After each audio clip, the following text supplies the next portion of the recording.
L'affaire Bastien Payet vient de prendre un nouveau tournant, après une reconstitution des faits en février dernier. L'instruction vient de prendre fin il y a quelques semaines.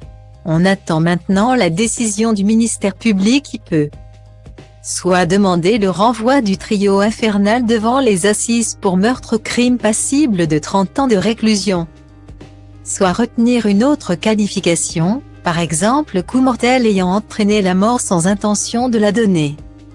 15 ans minimum, rapporte le magazine Nouveau Détective, spécialisé dans les faits divers.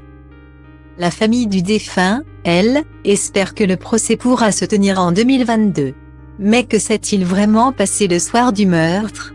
De nouveaux détails viennent d'être révélés. Le 8 mars 2019, l'ancien protégé de Jean-Luc Reichmann avait rendez-vous avec sa compagne Aurélie et un couple d'amis, Anne et Guillaume, dans un bar baptisé le Delirium.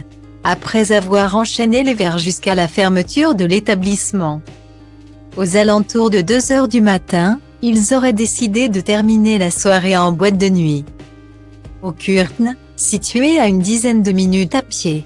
Mais c'est vers 2 h 30 du matin, lorsqu'ils se seraient engouffrés dans la rue Jeanne d'Arc, que le drame aurait eu lieu. Aurélie et Anne marchent devant.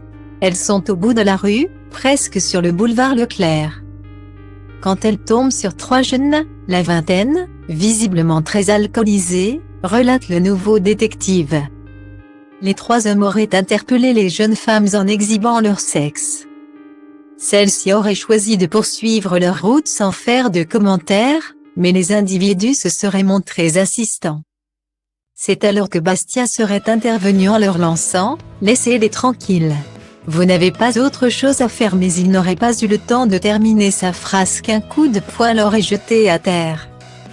Dans les minutes suivantes, il aurait reçu un véritable déluge de coups. Guillaume, l'un de ses amis présents, aurait tenté de s'interposer en vain. Il s'acharnait sur lui. Il tapait pour taper, s'est souvenu avec effroi ce dernier. 2 des individus auraient finalement laissé le jeune homme inconscient au sol, avant qu'un 3e ne l'achève à grands coups de pied dans la tête.